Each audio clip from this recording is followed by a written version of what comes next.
With now two Trump administration officials leaving this week amid allegations of domestic abuse, there are new questions about how the administration handled the charges and the accused in question.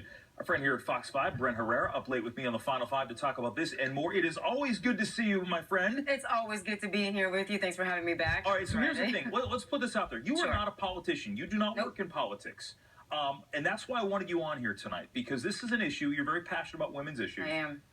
So this came out about Rob Porter earlier this week. This is a guy who was a staff secretary. Nobody out there really knew who he was. Right.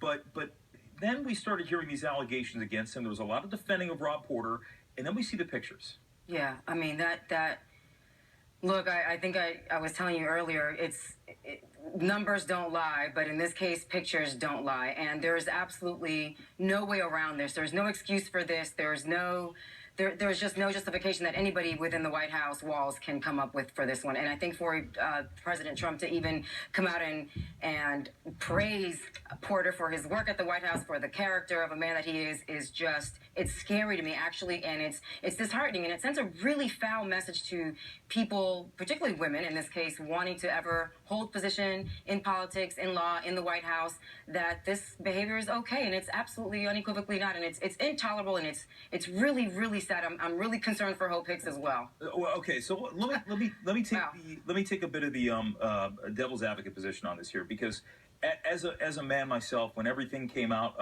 with really the Harvey Weinstein accusations, and that avalanche of all these allegations came out against different people in different places. In this case, Porter and David Sorensen, they were not charged with anything. And there are people out there who are looking at this and saying, wait a second, why should these guys, if they weren't officially criminally charged with anything, why should they feel the heat? Why should they lose their job? Well, there is a moral standard here, right, Jim? I mean, I think that the White House, while they are not there to be moral leaders, they are there to be leaders. And you have a White House that is employing women, and Hope Hicks, you know, I think it's unfortunate for her to have been caught up in writing a defense or writing the White House statement in defense of Porter, rather. And but just so I interrupt you just for a quick second, so I give people at home a little insight here. Hope Hicks, communications director of the White House. Sure. They said that she was included in the defense. They also said that she recused herself from the handling of this. So just wanted to put that out there, and you can go ahead and keep going. Yeah, but the idea that it's okay to protect these men, you know, behind the veil of their positions at the White House because there are no criminal charges filed. They have not been indicted. Again, back to the picture. There is a really, really horrible picture that she put out to, I believe it was British press initially, showing the abuse that she was subjected to when she was married to him back in 2005. It should absolutely not have to come down to criminality or criminal charges for the White House to be held accountable in the public forum. I mean, who knows what was even going on behind closed doors before Porter got here. Here's the other issue that I have. Reince Priebus was chief of staff when Porter was hired. Surely he must have known, had some privy, some information, some access to his record, even if he wasn't, or even if John Kelly wasn't at the time that he took over the position. John Kelly, in the transition period, must have vetted him, must have had access, must have had conversations. Somebody in the White House knew about this situation and knew that Porter had this history there. Why did it have to wait for these pictures to start circulating around international media for somebody to say something, do something? And again, my issue is, I will always go back to this. The president has to be held accountable. He has a wife. He has a daughter. Ivanka Trump is there at the White House being one of his senior advisors. Sure. I cannot even imagine, God forbid, I don't know the young lady.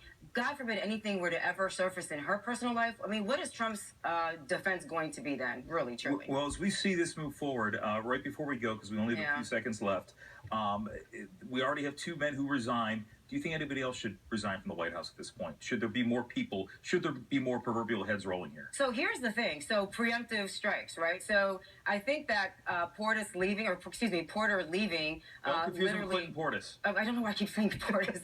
Porter. The fact that Porter left immediately after this picture surfaced, you know, that there's proof right there, right? He's not necessarily. He was defending it before the picture came out. Yeah. The picture came out. He's out the door, and now the chief White House speechwriter, he's out today too, amid allegations that his ex-wife was being subjected to Right. abuse by him as well. So I think that people, if you're involved in any kind of sexual harassment, any kind of emotional abuse, physical abuse, these things are going to come out. We talked about this, I believe, on December 28th, Jim. We were doing political predictions for 2018. We had you in here for that. Yeah, wasn't he? One of the other panelists was saying that she thought it was going to come down from Congress. Who knew that it was going to come out of the White House? I mean, Yeah. look, preemptively, get ahead of the game, get ahead of the story. If you've got something that you are not going to be so proud of when it comes to abusing women, you need to come out of there now. And I think what we should also say as we say goodbye to you, Brandon, is the most important thing is if you are out there, if you're, there's help out there for people.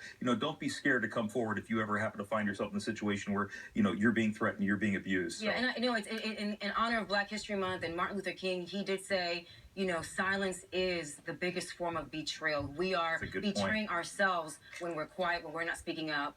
And being afraid is only making the situation worse and suppressing us, honestly. So, yeah, there are resources. I hope that you guys are able to, put them up online. Absolutely. For, anybody who's interested in learning more can access that information. Brent Herrera, have a great weekend. Hey, you the same. Be well. Back after this. Say something, say something.